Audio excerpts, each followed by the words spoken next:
चलती है, कदम रखती है पृथ्वी पर तो भी बड़े नाप तोल कर रखती है, कहीं झटका लग जा, बच्चा खराब ना हो जा, तो अपना लाल प्राप्त कर लेती है। इसी प्रकार जिस दिन आपको उपदेश मिल गया उसी दिन आपके अंदर भक्ति का बीज गिर गया, ये सत्कर मान लेना। धीरे धीरे आप भक्ति की सब क्रियाएं करते रहोगे तो ये भक्ति रूपी लाल आपका अंदर फल पल रहा है, और इसमें थोड़ी सी मर्यादा हीन होगे तो ये खंड हो जाएगा, अपने आप अक्षीण हो जाती है भक्ति।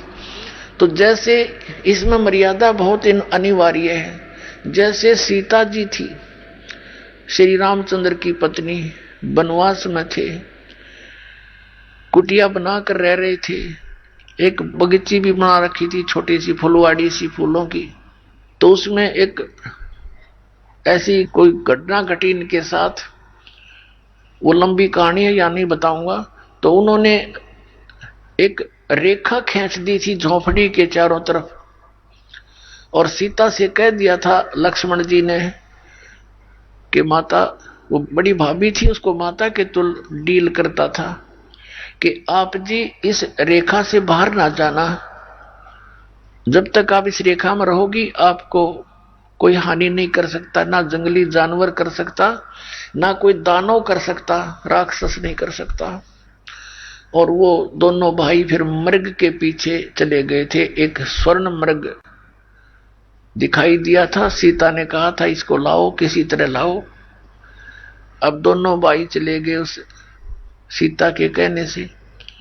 पीछे से रावण, लंका का राजा, एक साधु वेश बना के वहां आया, सीता को उठाने के उद्देश्य से, अपहरण करने के उद्देश्य से।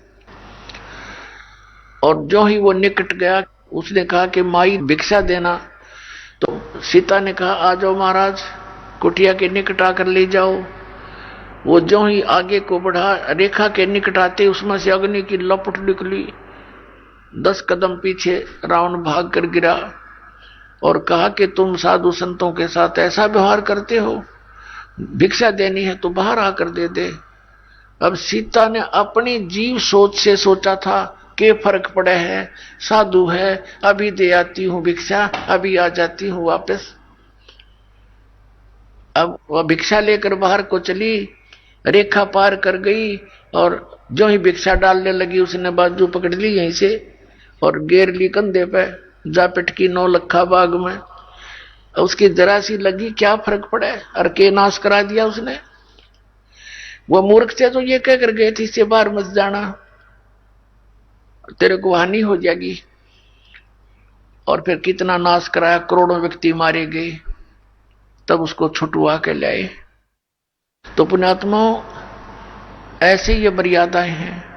ये लक्ष्मण जैसी रेखा समझ लेना जो मालिक ने बता रखी है। आन उपासना नहीं करनी, बीड़ी शराब मांस तंबाकू छूना भी नहीं है, किसी और देव पर आसक्त नहीं होना, हमने पतिव्रता पद पर आना है।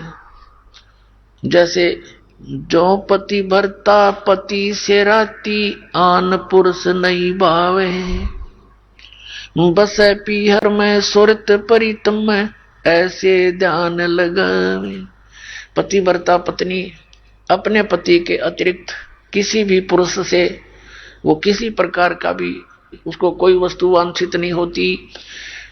कहने का भाव यह है, चाहे कोई सोने का स्वर्ण का बन करके पुरुष खड़ा हो जा, उसमें उसका पति वाला भाव नहीं हो सकता। तो ऐसे ही हम अपने कबीर परमात्मा और पूर्ण परमात्मा कबीर साहिब जी के अतिरिक्त किसी भी देव से, किसी भी अन्य देवता से, भगवान से हम कोई भी वस्तु नहीं मांगे। यदि उनकी तरफ जरा सा भी ध्यान हमारा गया कि ये इससे अर्ज करो मुझे ये वस्तु दे दे, तो हम पतिव्रता पद से गिर गए।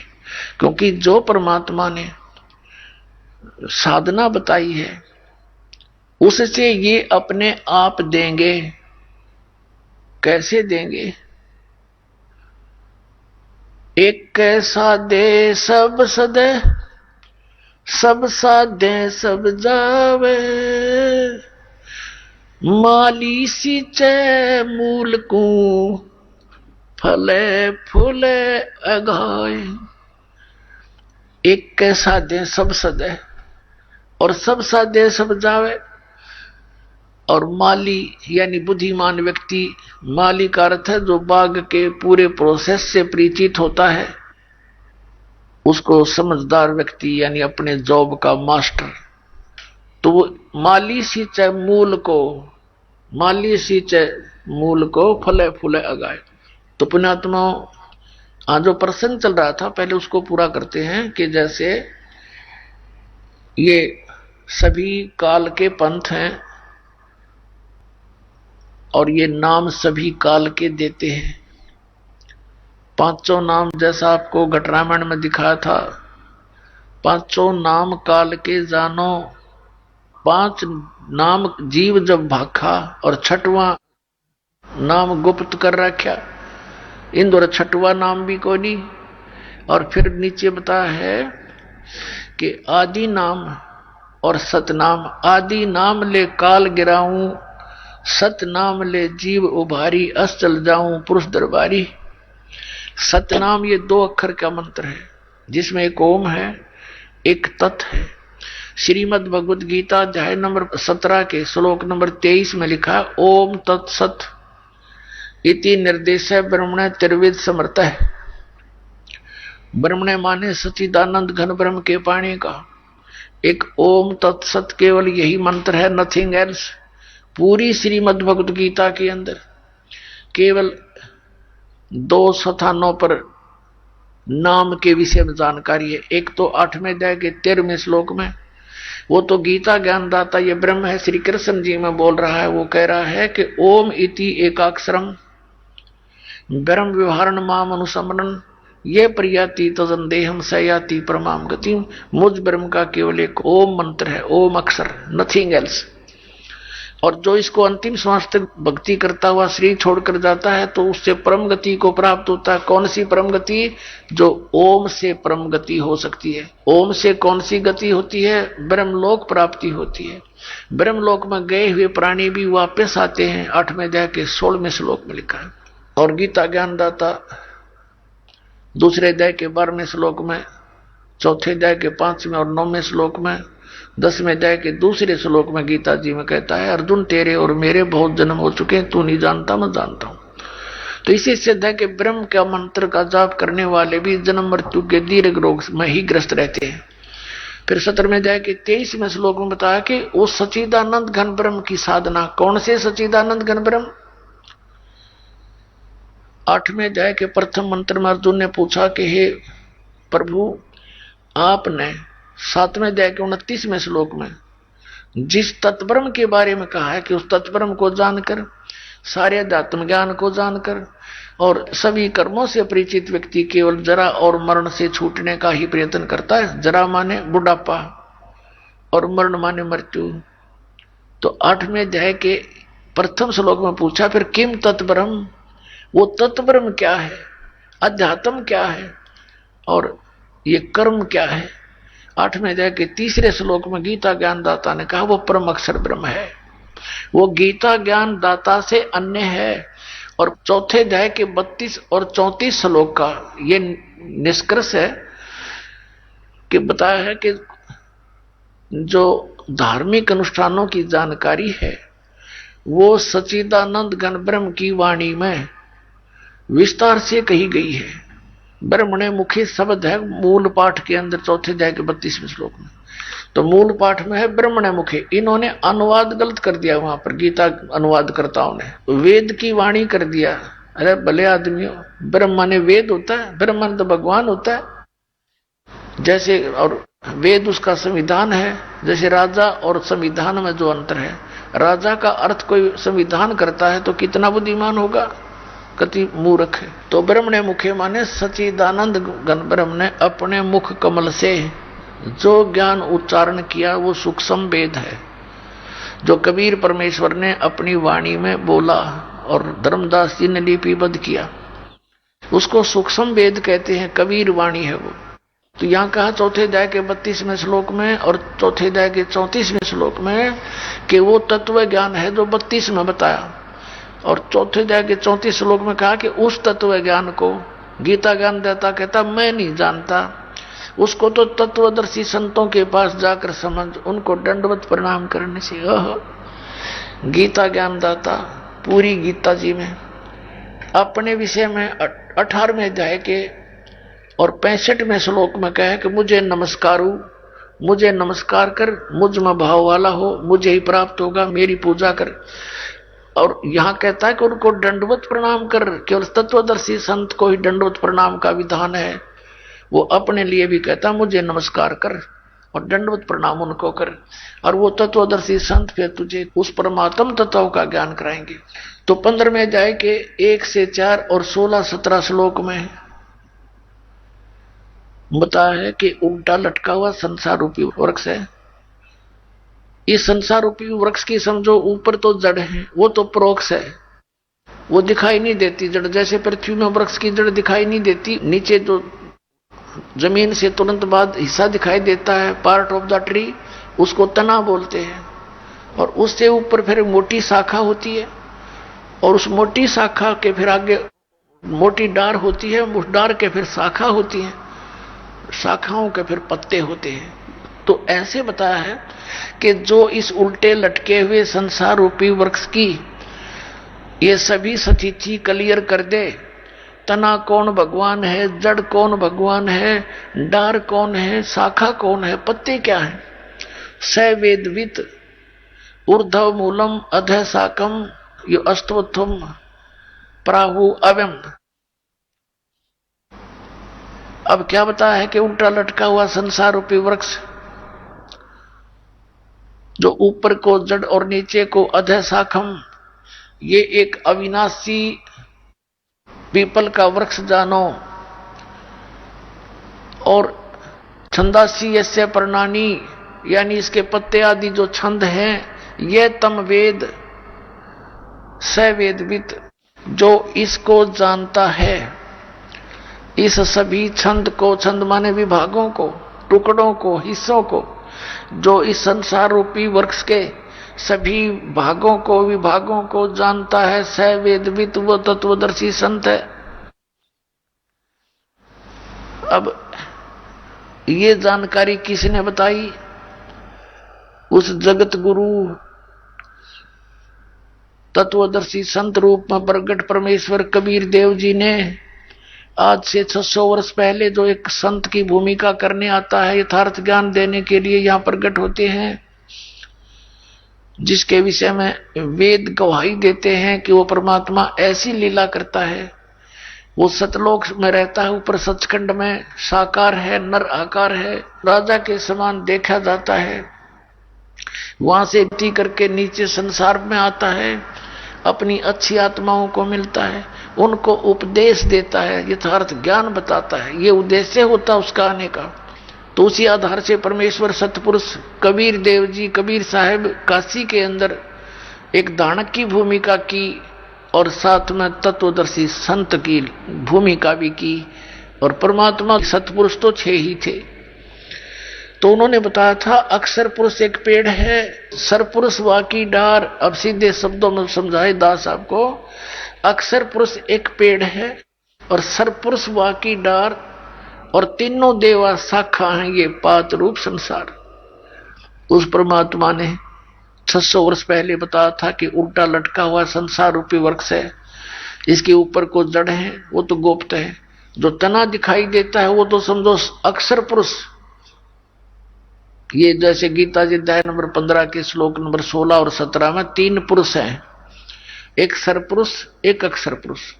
इनके विषय में बताया 16वें श्लोक में कि ये दोनों नाशवान हैं। इनके अंतर्गत जितने प्राणी हैं वो भी नाशवान है, जीवात्मा किसी की नहीं मरती।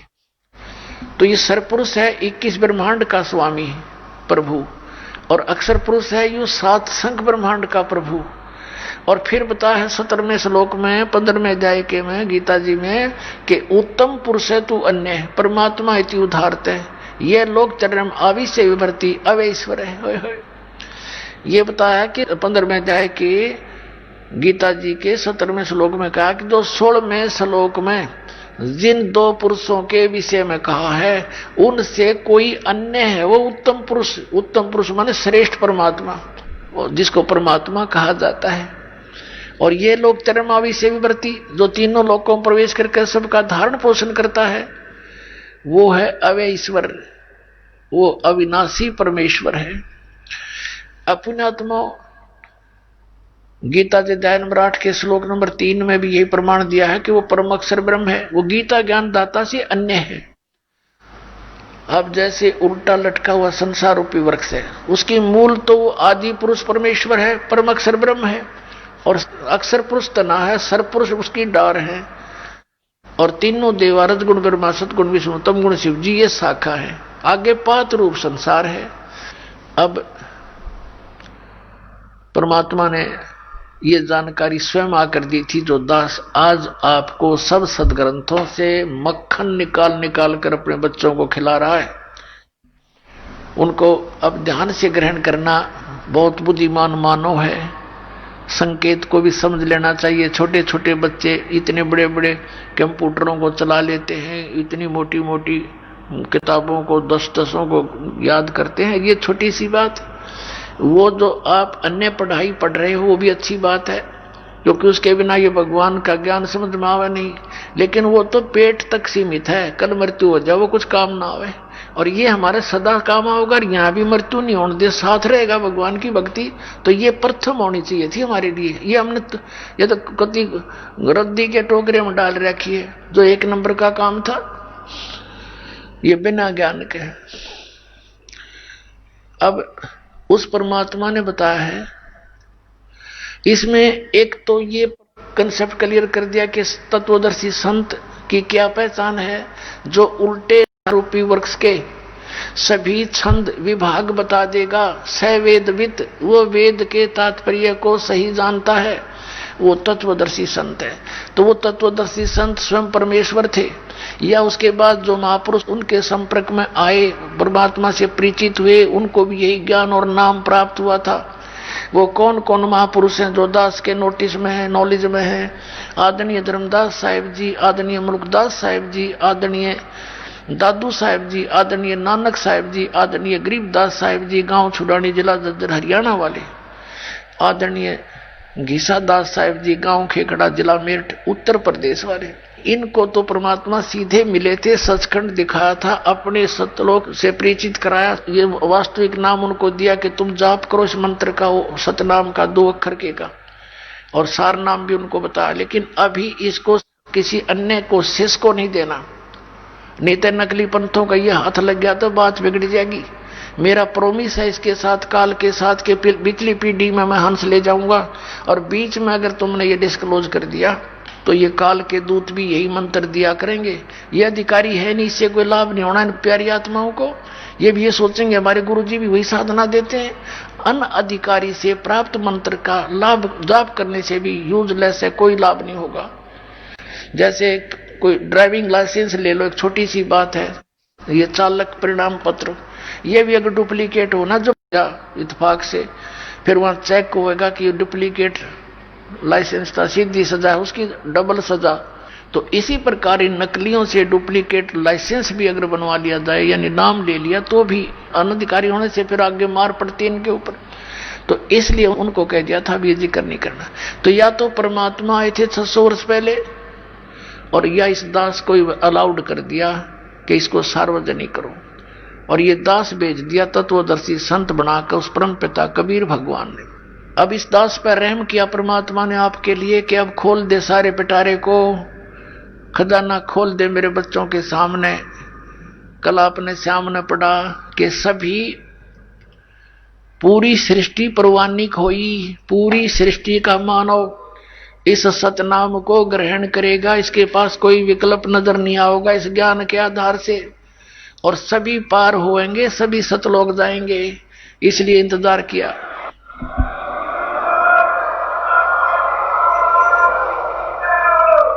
आए हैं सो जाएंगे राजा रंग फकीर, एक सिंहासन चढ़ चले एक जूड़े जा जंजीर।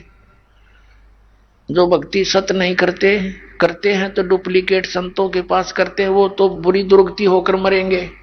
और आप जी ऐसे जाओगे जब मृत्यु होगी, आपको नहीं पता मर गए। आपके साथ सभी भगत दिखाई देंगे, एक स्वप्न सा होगा, और जहाज में बैठ कर जा रहे होगे, और सतलोक में जाकर आपको पता लगेगा हम यहाँ आगे।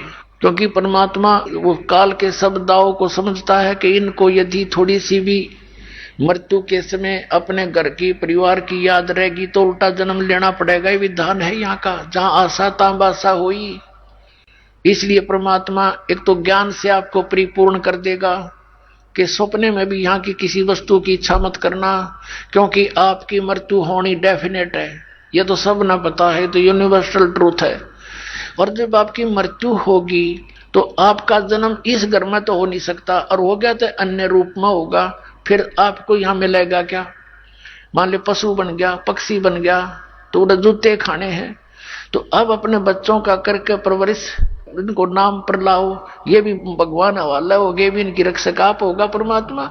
हम रक्षा कितनी कर सकते हैं अपने बच्चों की? बच्चा स्कूल में गया है, हम घर बैठे, हम क्या रक्षा करेंगे उनकी? रास्ते में दुर्घटना हो जाए, कोई और भी अटैक हो जाए बीमारी का, तो वो मालिक से जोड़ देने से वो परमात्मा अपने बच्चे के ऊपर कवच डाल देता है, कवच।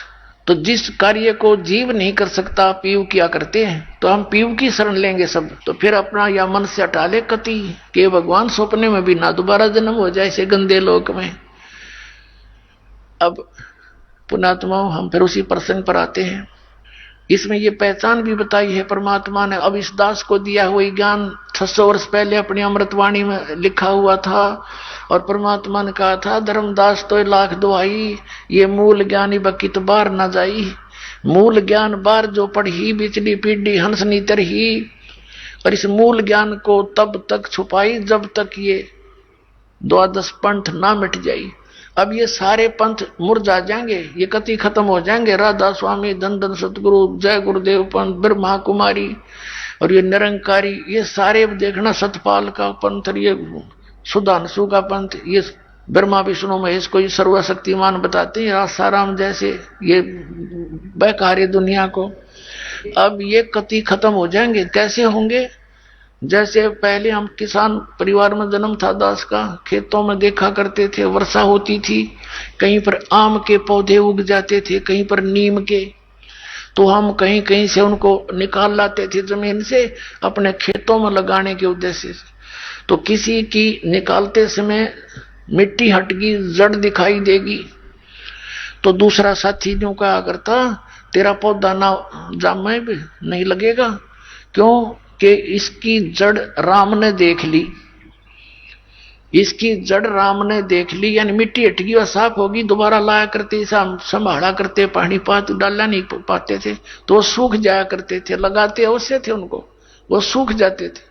तो इन सभी पंथों की जड़ दास ने राम को दिखा दी, यानी थारे ताई दिखा दी।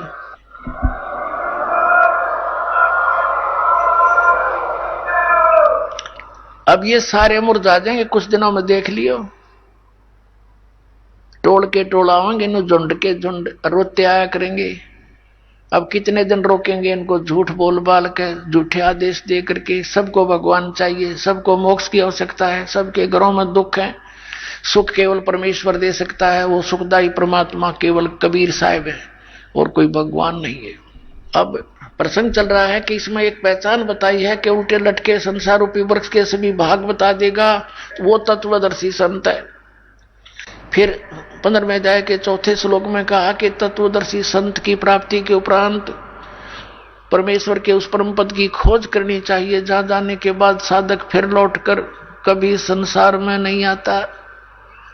ये है वो पूर्ण मोक्ष, और उसी की भक्ति करो और की नहीं। गीता ज्ञानदाता स्वयं कहता अपनी भक्ति को भी रिजेक्ट करता है कि उसी की साधना करो।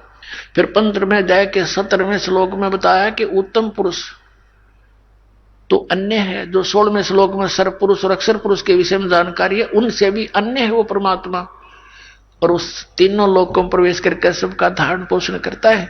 यानी पूरे के पूरे वृक्ष को जड़ से आहार मिलता है, जो टहनियों तक जाता है और पत्तों तक। तो इसी प्रकार सबका पोषण करने वाला मूल है, वो जड़ है वृक्ष की। तो मूल परमात्मा सतपुरुष है, वो कबीर देव है। उस कबीर परमेश्वर से ही सब पूरे ब्रह्मांडों को आहार मिलता है, उसी से ये सब अपनी कर्म वर्क डन सभी वहीं से मिलता है, और सभी का वो एकमात्र दाता है। अब प्रसंग चल रहा है कि 8वें अध्याय के एक में अर्जुन ने प्रश्न किया, उसका उत्तर दिया 8वें अध्याय के 3रे श्लोक में। अर्जुन ने पूछा किम तत्ब्रह्म, जो आपने 7वें अध्याय के 29वें श्लोक में बताया गीता में कि उस तत्ब्रह्म को जानकर केवल प्राणी जरा मरण से ही छूटने का प्रयत्न करता, यहाँ की किसी वस्तु में इच्छा नहीं रखता। वो किम तत्ब्रह्म 8वें अध्याय के 3रे श्लोक में कहा है कि वो परम अक्षर ब्रह्म है। अब 15वें अध्याय के 17वें श्लोक में वो ब्रह्म की तरफ कहा है। 8वें अध्याय के 13वें श्लोक में गीता ज्ञानदाता कहता मेरा तो केवल एक ओम अक्षर है, नथिंग एल्स। फिर 17वें अध्याय के 23वें श्लोक में बताया है कि उस परम अक्षर ब्रह्म के पाने का ओम तत्सत इति निर्देश है ब्रह्मण त्रिविध समर्थ है। उस सच्चिदानंद घन ब्रह्म यानी परम अक्षर ब्रह्म की साधना का, उसके पाने का ये ओम तत्सत केवल यही मंत्र है, नथिंग एल्स। और इसकी 3 त्रिविध समर्थ है, ये 3 प्रकार से सिमरण विधि है इसकी। और इस दास के अतिरिक्त 21 ब्रह्मांड में इस नाम से परिचित नहीं है कोई प्राणी। तो कितने संत पड़े फिरते नकली, इनके पास खक नहीं है, ये समाज के जीवन नाशक है। जिनके पास ये सतनाम और सार नाम है, ये 3 मंत्र का नहीं है, तो साधना भी व्यर्थ है। तो इसमें जैसे आपको बताया, एक साधना होती है, एक पूजा होती है। हम पूजा करते हैं मूल की, हम पूजा करते हैं उस परमपिता परमेश्वर सत्य पुरुष की, कबीर देव की, यानी संसार रूपी वृक्ष के जड़ की सिंचाई करते हैं, पूजा करते हैं, सेवा करते हैं। इससे हमें सर्व लाभ होंगे। और ये लाभ देगा कौन हमें? ये ब्रह्मा विष्णु महेश देंगे। जैसे किसी को पता हुआ कि मैंने सेब खाना है, तो सेब मिल रहा है कैसे? ये तो पता लग गया मार्केट में है, मार्केट में घूमे जाओ और देखो सेब ने, मिल नहीं सकता। आपकी जेब में पैसे हों, इतने पैसे हों जिससे सेब मिले, आम मिले, तो उसके लिए प्रोसीजर क्या है? उसके लिए मजदूरी करनी पड़ेगी आपने। वो मजदूरी साधना है। और पूजा आम खाने की है, यानी सेब प्राप्ति है। सेब की पूजा कर रहे हैं हम और साधना कर रहे हैं मजदूरी। वहां से पैसे मिलेंगे, जाओ मंडी में, अल्लाह भाई सेब दे, पैसे दे, सेब लो। तो ऐसे हम इस 3 मंत्र की जो जाप है या मजदूरी है, ये जाप करना है। और पूजा हम सतपुरुष पाने की, सतलोक में जाने की, वो पूजा है हमारी। तो ये पूजा नहीं इनकी। अब गीता अध्याय नंबर 8 के श्लोक नंबर 5 और 7 में गीता ज्ञानदाता कहता है मेरी भक्ति कर, मुझे ही प्राप्त होगा। युद्ध भी कर, युद्ध से भयंकर और बुरा काम कोई नहीं, सबसे घटिया अशांतिदायक। और कहते हैं युद्ध भी करना पड़ेगा, मेरी शरण में रहेगा तो भाई। और मेरा ओम नाम है, 8वें अध्याय के 13वें श्लोक में बता दिया। और मेरे ही पास रहेगा तो मेरी साधना कर, मुझे प्राप्त होगा। युद्ध तो करना पड़ेगा, शांति नहीं। फिर इसलिए 8वें अध्याय के 6ठे श्लोक में कहा कि अर्जुन, ये नियम है, अंत समय में जो जिसके भी भाव में भावित रहता है उसी को प्राप्त होता है। इसी सूक्ष्म वेद में परमेश्वर ने कहा कि जहां आशा ता बासा होई, और मन कर्म वचन सुमरियो सोई। अब जैसे ब्रह्म आस्था रहेगी तो ब्रह्म के पास चले जाएंगे, देवताओं में आस्था रहेगी तो देवताओं के पास चले जाओगे, भूतों में आस्था पूजा करी तो भूतों के पास पहुंच जाओगे। तो ऐसे बताया है। फिर बताया है 8वें अध्याय के 8, 9, 10 श्लोक में कि उस परम अक्षर ब्रह्म की साधना करेगा तो उसको प्राप्त होगा। उस भक्ति की शक्ति से उस परम दिव्य पुरुष यानी परम अक्षर ब्रह्म सतपुरुष को प्राप्त होगा। उसके नाम की साधना करने से, वो नाम बता दिया 17वें अध्याय के 23वें श्लोक में, उसके पाने का तो ओम भी उसके अंदर इंक्लूड है, मेरे वाला भी। ये साधना है उसके पाने की, या मजदूरी है उस आम के खाने की। ये पूजा नहीं है, इन मंत्रों की पूजा नहीं करे, ये तो हमारी मजदूरी है। ये तो बोक की और पाइप है, जिस दिन ठोक ठोक का पानी तक पहुंचावाएंगे और हैंडपंप लगा कर अपना पानी पीवाएंगे। ये तो विधि है इसको पाने की। अब ये है वो तरीका परमेश्वर के पाने का, उस जल पानी नीर को पाने का, अकाल मूर्त सब स्वरूपी राम को पाने का। अब प्रसंग ये भी चला था कि हम एक सह परिवार में रह रहे हैं, ये हमारी ज्वाइंट फैमिली है। और इसमें हम सबका आदर सत्कार करेंगे, लेकिन पूजा अपने पति की करेंगे। फिर क्या बताया कि एक के साध्य सब सद है। हम एक की पूजा करेंगे, जड़ की, मूल की, उसके साधने से, उसकी साधना करने से सब सद है। ये सारा पौधा पेड़ बनकर हमें फल फूल से लदपद हो जाएगा। जैसे आप आम का पौधा लाए नर्सरी से, उसको कैसे बीजोगे? गड्ढा बनाओ जमीन में और उसकी जड़ को जमीन में गाड़ो और फिर उस जड़ की पूजा शुरू करो, सिंचाई शुरू कर दो, तो धीरे धीरे धीरे धीरे पौधा पेड़ बन जाएगा। और पेड़ के फिर बताई परमात्मा ने कि अक्षर पुरुष एक पेड़ है, तना जो बाहर दिखाई देता वो पूरा वृक्ष है। अक्षर पुरुष एक पेड़ है, निरंजन वा की डार, यानी सर पुरुष वा की डार, और तीनों देवा शाखा हैं, ये पांच रूप संसार। ये देखिएगा गीता जी अध्याय नंबर 15 का श्लोक नंबर 1 से 4 और 16-17 का एक निर्णायक ज्ञान है, जो इस चित्र से आसानी से समझ में आएगा, आपको आसानी से समझ में आएगा आपके। अब देखिएगा, ये है पूरा संसार रूपी वृक्ष, और ये जो जमीन से बाहर दिखाई देता है, ये समझो आपने पेड़ दिखाई दे रहा है, तो अक्षर पुरुष ये परब्रह्म कहलाता है। ये तो समझो तना है, और ये सरपुरुष वा की डार, ज्योति निरंजन जिसे कहते हैं, सरपुरुष वा की डार, और तीनों देवा शाखा हैं। ये तीनों देवा शाखा हैं, ये पांच रूप संसार है, रजगुण ब्रह्मा, सतगुण विष्णु, तम गुण शिव जी। तो ये शाखा है संसार रूपी वृक्ष की, और ये पांच रूप संसार, हम यहाँ पर आगे हैं इससे। और ये मूल कौन है? ये परम अक्षर ब्रह्म है, ये पूर्ण ब्रह्म है, सतपुरुष है, परम अक्षर ब्रह्म है, ये कबीर देव है, कबीर साहब है। अब यहां देखिएगा इसके, ये परम अक्षर ब्रह्म है, पूर्ण ब्रह्म, इसको परमेश्वर कहो, परम अक्षर ब्रह्म कहो। ये जड़ पूरे संसार का मूल है, जिससे सबको आहार प्राप्त होता है।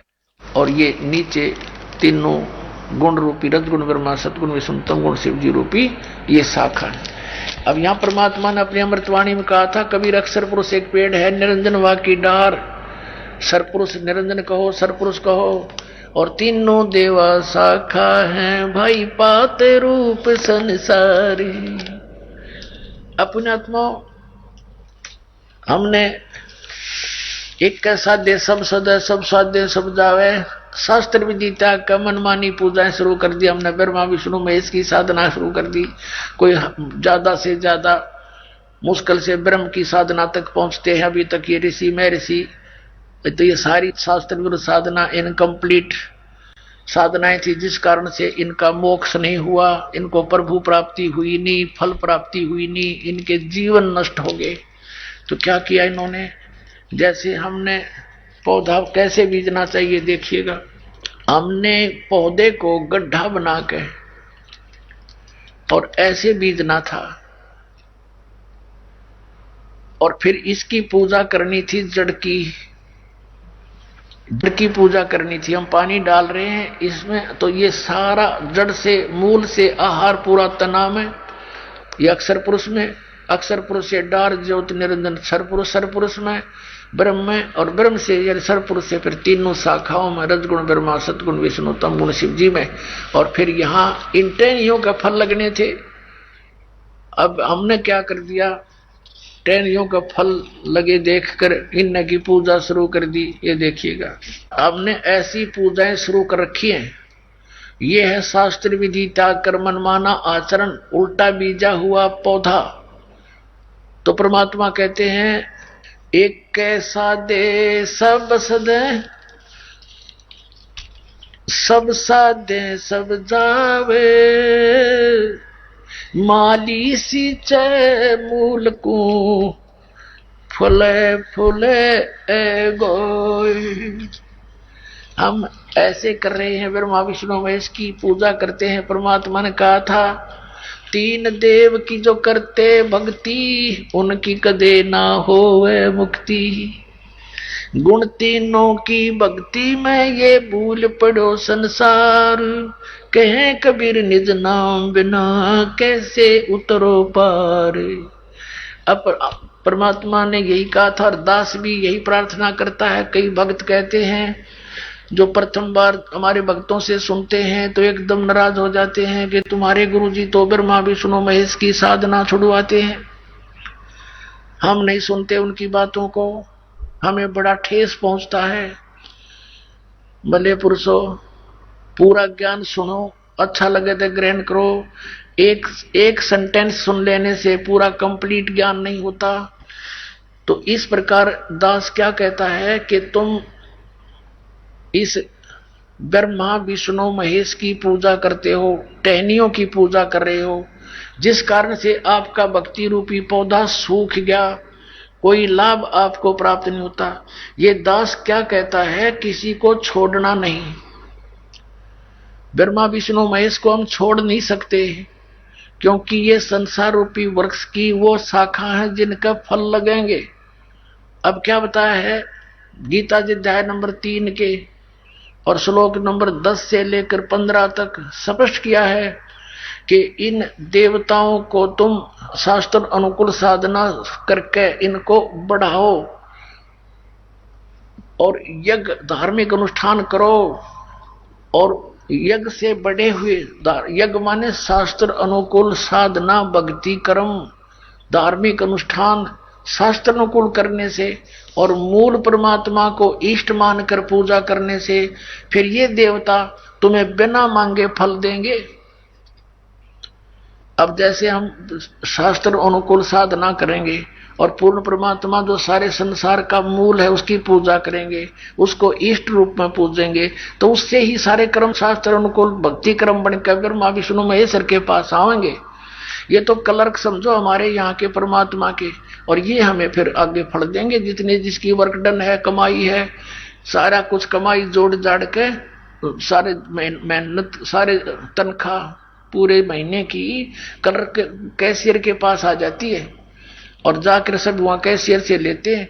लेकिन वो मेहनत उसने जहां कर रखी है उतनी हाजिरी मिलेंगी, उतनी तनख्वाह मिलेगी। वो कैशियर उसमें घटा बढ़ा नहीं सकता, एक नया पैसा भी कम नहीं कर सकता आपका।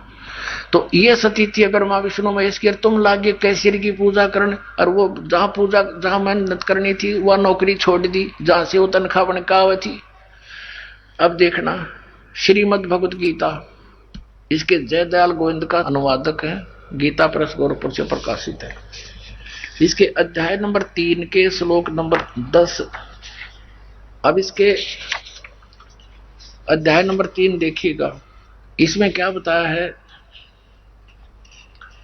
श्रीमद् भगवत गीता, और इसके श्लोक नंबर हम 4 में देखते हैं, तीसरे अध्याय के गीता जी का, कि मनुष्य ने तो कर्मों का आरंभ किए बिना निष्कर्मता, यानी ये तो अपनी सोच निष्कर्मता को प्राप्त होता है, और न कर्मों को त्याग मात्र से सिद्धि, यानी कोई सिद्धि को प्राप्त होता है जिसके कार्य सिद्ध ना हो, सांख्य योग निष्ठा ये नहीं। 5वें में क्या कहा है कि निसंदेह कोई भी मनुष्य किसी भी काल में क्षण मात्र भी बिना कर्म किए नहीं रहता, क्योंकि सारा मनुष्य समुदाय प्रकृति जनित गुणों द्वारा परवश हुआ कर्म करने के लिए बाध्य किया जाता है।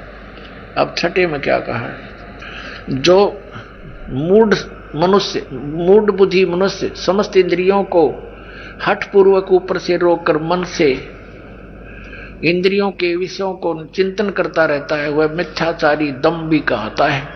यानी जो एक स्थान पर बैठकर हठ योग करता 2.5 घंटे सुबह 2.5 घंटे शाम ने, कहते वो बकवाद कर रहा है, वो तो अपने पता नहीं क्या सोचा है। ये कभी हो ही नहीं सकता कि यहाँ कोई ऐसी कोई साधना से करके सफल हुआ हो। आगे देखो 7वें में, वो तो पाखंडी कहा जाता है। किंतु ये अर्जुन जो मन से इंद्रियों को वश में करके अनासक्त हुआ, समस्त इंद्रियों द्वारा कर्म योग का आचरण करता हुआ, यानी काम करते करते और मन में रोक के बकवादा में ना ला के भक्ति करे, कर्म योग यानी काम करते करते साधना करना, नॉन एज कर्म योग आचरण करता हुआ श्रेष्ठ है।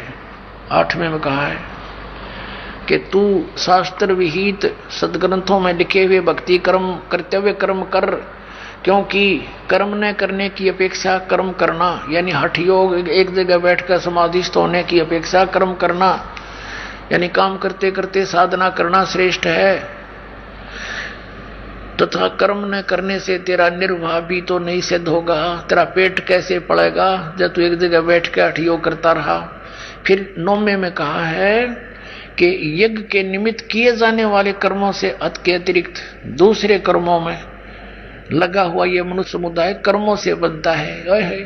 कहते शास्त्र अनुकूल साधना छोड़ के अन्य जो कर्म किए जाते हैं वो उनमें पाप होते हैं नरे, और उनके कारण फिर कर्मों के बंधन से बंधता चला जाता है।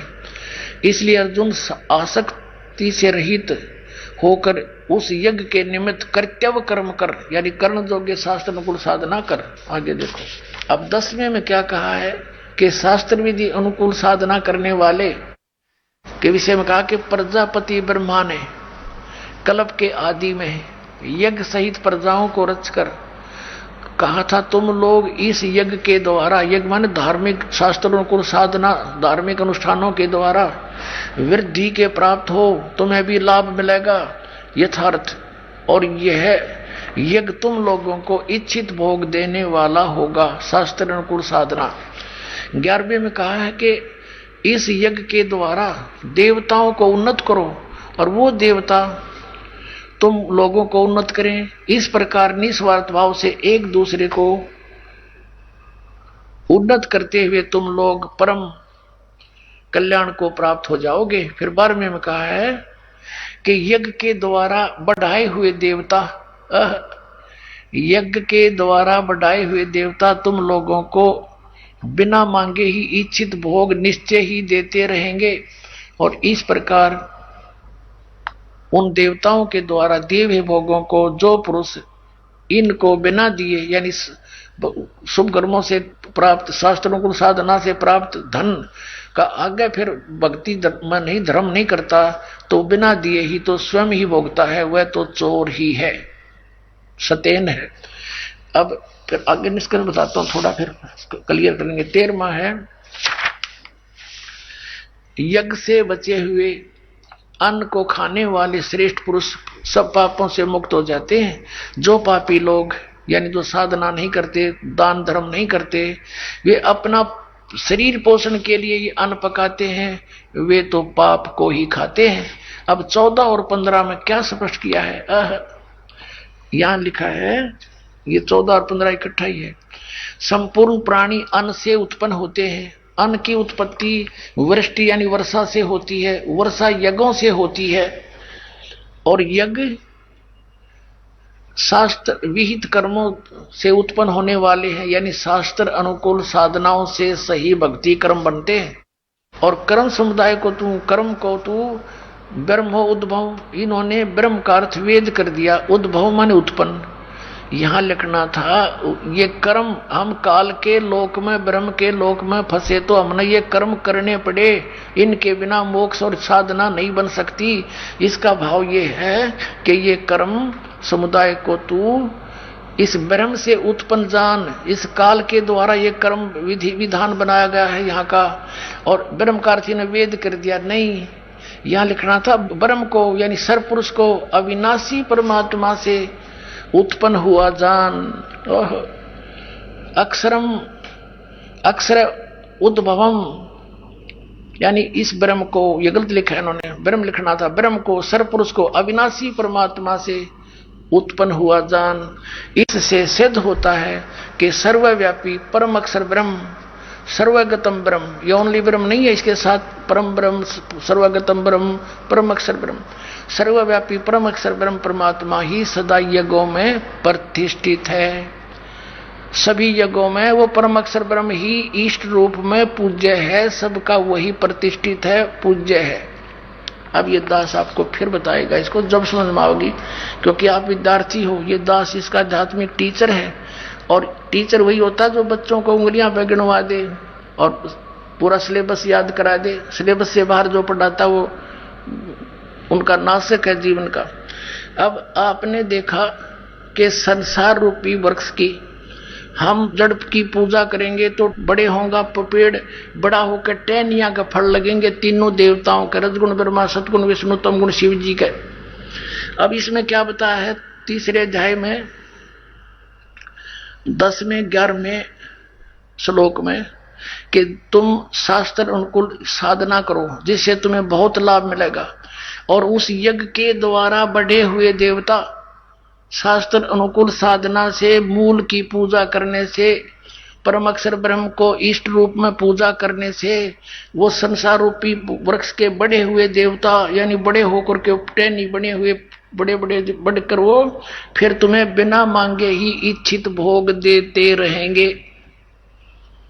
अब ये निष्कर्ष आपके समझ में आया, क्योंकि वो परम अक्षर ब्रह्म, सर्वगतम ब्रह्म, सर्वव्यापी परमात्मा, सबका मालिक, सबके ऊपर वो कंट्रोलर, उसकी वो सभी धार्मिक अनुष्ठानों में वो ही प्रतिष्ठित है, यानी वो ही आदरणीय है, वही पूज्य है, उसी की पूजा करो।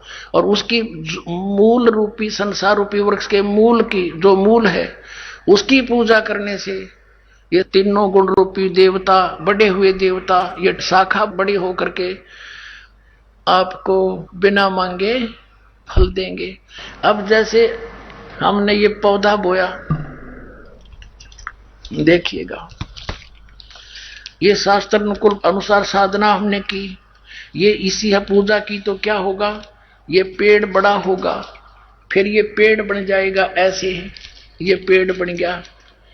अब यहाँ ये बढ़े हुए देवता, ये यज्ञ से, शास्त्र अनुकूल साधना से, पूजा से बढ़े हुए देवता ये बिना मांगे इच्छित भोग तुम्हें देते रहेंगे।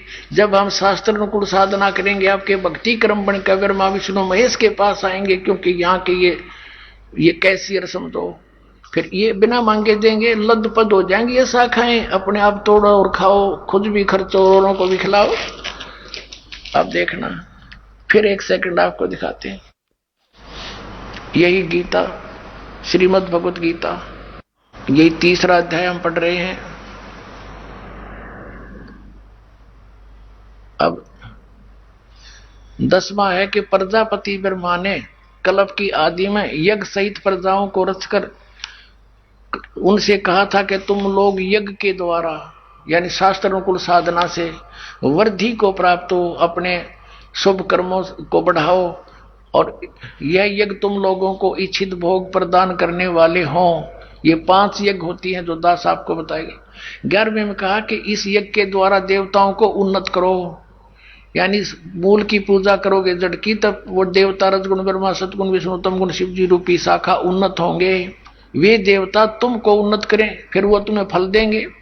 इस प्रकार निस्वार्थ भाव से एक दूसरे को उन्नत करते हुए तुम लोग परम कल्याण को प्राप्त हो जाओगे। 12वें में कहा है यज्ञ के द्वारा बढ़ाए हुए देवता। अब यज्ञ से क्यों कर बढ़ाए हमने, ये आपको बता दिया कि संसार रूपी वृक्ष की, संसार रूपी वृक्ष की यानी पौधा समझो, उस पौधे को पेड़ बनाने के लिए हमने मूल की पूजा की, परम अक्षर ब्रह्म की साधना की। आइए अब हम उन श्रद्धालुओं के अनुभव जानते हैं जो जगत गुरु तत्वदर्शी संत रामपाल जी महाराज जी से दीक्षा प्राप्त कर चुके हैं तथा उनके द्वारा बताए गए भक्ति मार्ग पर चल रहे हैं। नमस्कार सर। सत साहिब। सर क्या नाम है आपका? मेरा पुंजालाल दास, मैं देवास से आया हुआ हूँ। सर क्या काम करते हैं आप? मैं टेलीग्राफ से रिटायर्ड हूँ। 87 में मैंने रिटायरमेंट ले लिया था। सर संत रामपाल जी महाराज से नाम दीक्षा लेने से पहले क्या आप कोई भक्ति साधना भी करते थे? मैं परिवार में जो भी बचपन से जो भक्ति परमात्मा की खोज में घूमता रहता था कि परमात्मा यहाँ मिलेंगे वहाँ मिलेंगे, तो मैंने मतलब शुरू में अपने गांव में जो भजन मंडली थी उसमें भजन भी करता था मैं। उसके बाद में जब से सर्विस लगी उसके बाद में मतलब गायत्री परिवार से भी जुड़ा। उसके बाद में गायत्री परिवार से मतलब कुछ फायदा नहीं हुआ, तो उसके बाद में आपने ये विपश्यना शिविर भी करने आया। भगवान बुद्ध की जो विपश्यना शिविर है वो भी मैंने 2 कैंप किए, पर वहाँ से भी मुझे कुछ संतुष्टि नहीं मिली। इसके बाद में फिर मैं संत राजेंद्र सिंह जी जो हैं दिल्ली वाले उनसे जुड़ा हुआ था। इसके बाद में राधा स्वामी जी से मत से भी जुड़ा हुआ था। संत गुरुविंद्र सिंह जी के। इसके बाद में फिर मैं अष्टविनायक मतलब महाराष्ट्र के वो भी करके आया, चारों धाम की तीर्थ यात्रा भी कर ली मैंने, अमरनाथ भी हो आया। इसके बाद नेपाल में भी ढूंढे आया, 12 ज्योतिर्लिंग के भी दर्शन कर लिए, पर मुझे मतलब कुछ शांति नहीं मिली और परमात्मा की खोज में लगा रहा मैं। सिर्फ भटकने वाली बात है, बाकी मैं इतना सभी दूर गया, बाकी मुझे आत्मिक शांति और किसी बात का मतलब कोई फायदा ही नहीं हुआ। लाभ का तो नामो निशान मालूम नहीं पड़ा मेरे को, पर हानि ही हानि उठाना पड़ी मुझे। मेरी मतलब देवास में 40 बाय 60 का मकान बने हुए थे नीचे, तो सिर्फ मतलब इतनी आर्थिक तंगी का सामना करना पड़ा कि मेरा आधा मकान 20 बाय 40 का सिर्फ 1.5 लाख रुपए में मतलब मेरे को देना पड़ा। मैं जिस गली से निकल जाता था उस टाइम से लोग परिवार वाले या समाज वाले मिलते थे तो वो सोच लेते थे कि यार ये बाबूजी आ रहा है तो कहीं मेरे से रुपये पैसे नहीं मांग ले। यहाँ तक मैंने मुसीबत देखी साहब, और मेरे को मतलब बहुत ही आर्थिक सामाजिक हर तरह की मतलब परेशानी हुई। मेरा कोई मान सम्मान ही नहीं था परिवार में और न समाज में, इसलिए बहुत दुखी था मैं। सर, संत रामपाल जी महाराज की शरण में कैसे आए आप? एक दिन मतलब मेरी बच्ची का बच्चा मतलब तो वो कहीं ज्ञान गंगा का प्रसार हो रहा था, गुरु जी का, परमात्मा जी का, तो वहां से वो ज्ञान गंगा खरीद लाया।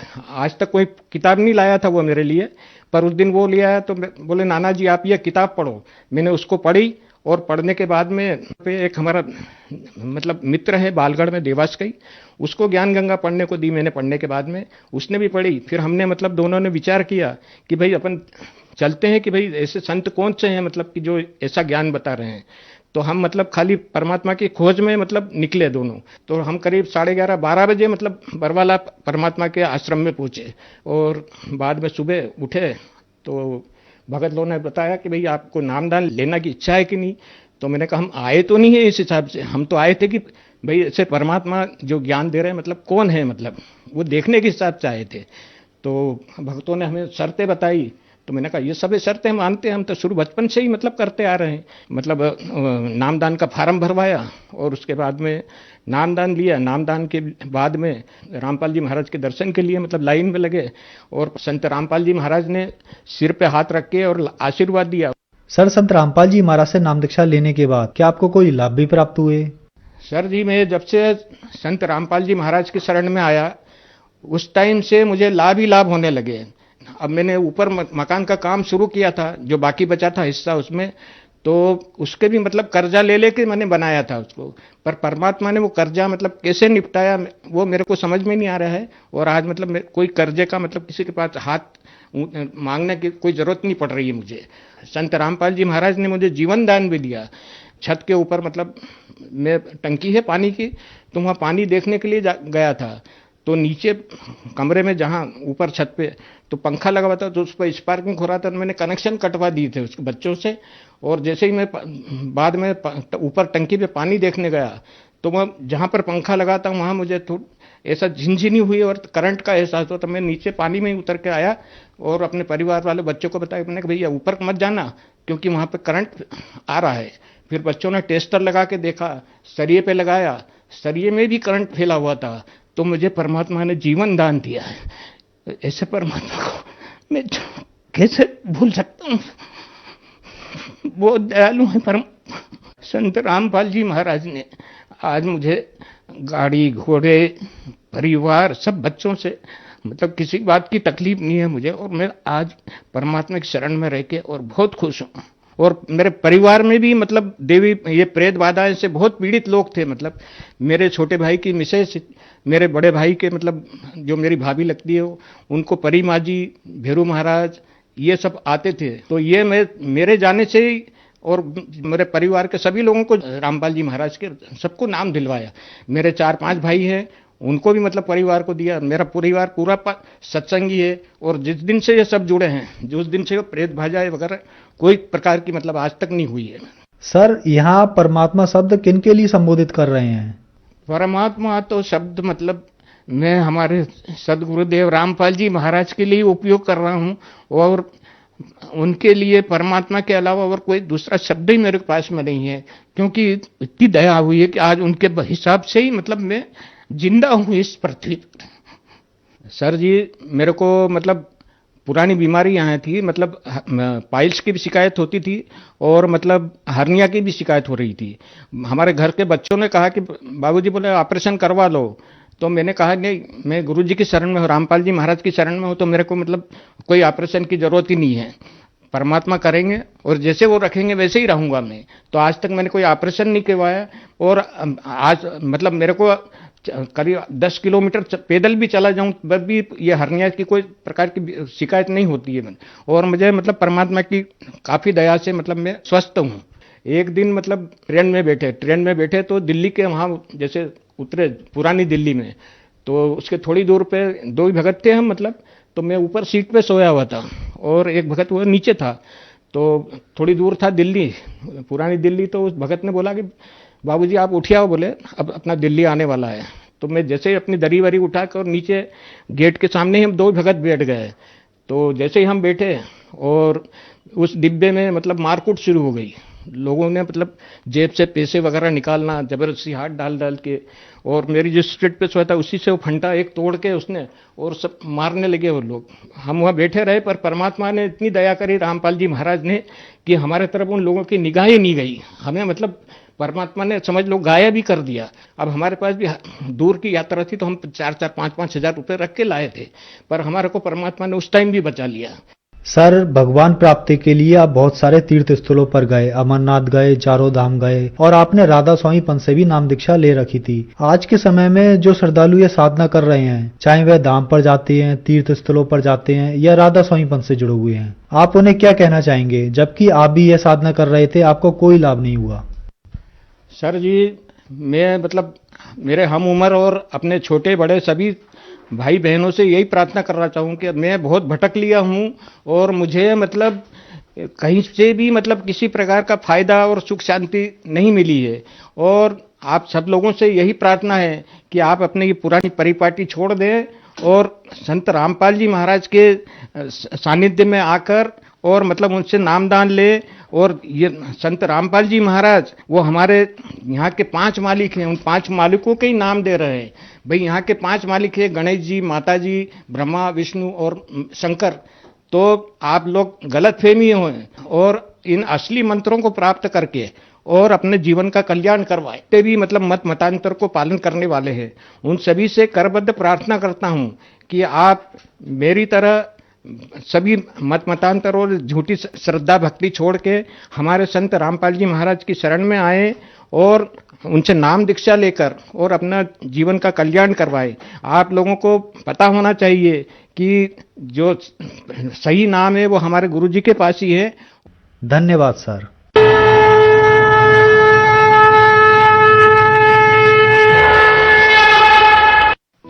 आप सुन रहे थे जगत गुरु तत्वदर्शी संत रामपाल जी महाराज के मंगल प्रवचन। अधिक जानकारी के लिए संपर्क करें 8222 880 54।